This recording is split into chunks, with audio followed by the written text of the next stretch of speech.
Bismillahirrahmanirrahim. Assalamualaikum warahmatullahi wabarakatuh. Alhamdulillahirrahmanirrahim. Wassalatu wassalamu ala rasulillah la khawla wa la quwata illa billah amma ba'du. Saudaraku yang berbahagia yang dirahmati Allah Subhanahu wa taala, mari belajar bersama, berdakwah bersama, tebarkan manfaat. Jadikan media sosialmu sebagai pemberat timbangan amal kebaikan kelak di akhirat. Saudaraku, belajar kita kali ini bertema Hajar Aswad, batu surga yang asalnya putih. Perlu diketahui bahwa Hajar Aswad adalah batu yang diturunkan dari surga.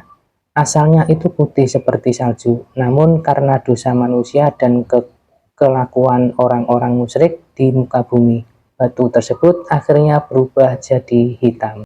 Dari Ibnu Abbas radhiyallahu anhuma, ia berkata bahwa Rasulullah Shallallahu alaihi wasallam bersabda, Hajar Aswad turun dari surga, padahal batu tersebut begitu putih, lebih putih daripada susu.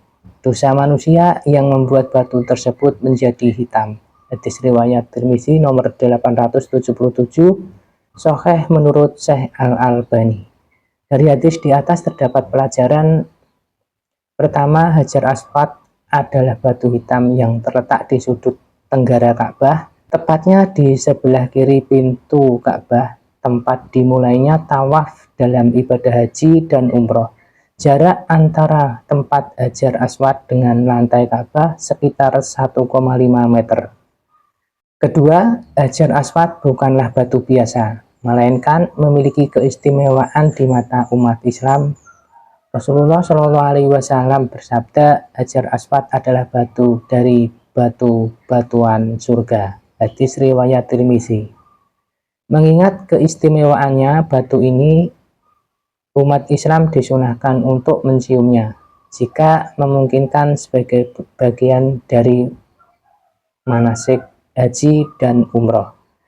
Perilaku Rasulullah Shallallahu alaihi wasallam yang mencium Hajar Aswad menjadi landasan bagi umat Islam untuk mengikuti sunnah beliau. Ketiga, jika kondisi tidak memungkinkan untuk mencium Hajar Aswad, maka jamaah haji bisa menyentuhnya atau mengusapnya dengan tangan. Jika tidak memungkinkan untuk menyentuh, bisa dilakukan dengan menunjuk Hajar Aswad dengan tangan, lalu mencium tangan tersebut. Jika masih tidak memungkinkan, cukup dengan memberi isyarat dengan tangan dan bertakbir. Keempat, Hajar Aswad akan menjadi saksi bagi orang-orang yang pernah menyentuhnya dengan keimanan di hari kiamat. Hajar Aswad akan datang pada hari kiamat dengan memiliki 2 mata dan 1 lisan, serta akan menjadi saksi bagi siapa saja yang menyentuhnya dengan sungguh-sungguh. Hadis riwayat Tirmizi dan Tabrani. Kelima, Hajar Aswad mulanya berwarna putih seputih susu. Bahkan menurut riwayat Hajar Aswad memiliki cahaya yang sangat terang hingga menerangi timur dan barat, Yaman dan Syam. Namun seiring waktu batu ini berubah menjadi hitam akibat dosa-dosa manusia sebagaimana disebutkan dalam hadis di atas. Ayat Al-Quran yang berkaitan dengan hadis tersebut, tidak ada ayat Al-Quran yang secara khusus menyebutkan Hajar Aswad.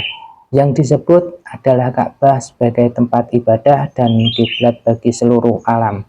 Allah Subhanahu wa taala berfirman, sesungguhnya rumah ibadah pertama yang dibangun untuk manusia ialah Baitullah yang di Mekah, yang diberkahi dan menjadi petunjuk bagi seluruh alam. Terjemahan Al-Quran Surat Ali Imran ayat 96. Allah Subhanahu wa taala juga berfirman, dan ingatlah ketika kami menjadikan rumah Ka'bah tempat berkumpul dan tempat yang aman bagi manusia, dan jadikanlah makam Ibrahim itu tempat sholat, dan telah kami perintahkan kepada Ibrahim dan Ismail, bersihkanlah rumahku untuk orang-orang yang tawaf, orang yang iktikaf, orang yang rukuk, dan orang yang sujud. Terjemahan Al-Quran Surat Al-Baqarah ayat 125. Saudaraku yang berbahagia yang dirahmati Allah Subhanahu wa taala, itulah tadi belajar kita kali ini. Mudah-mudahan dapat dipahami.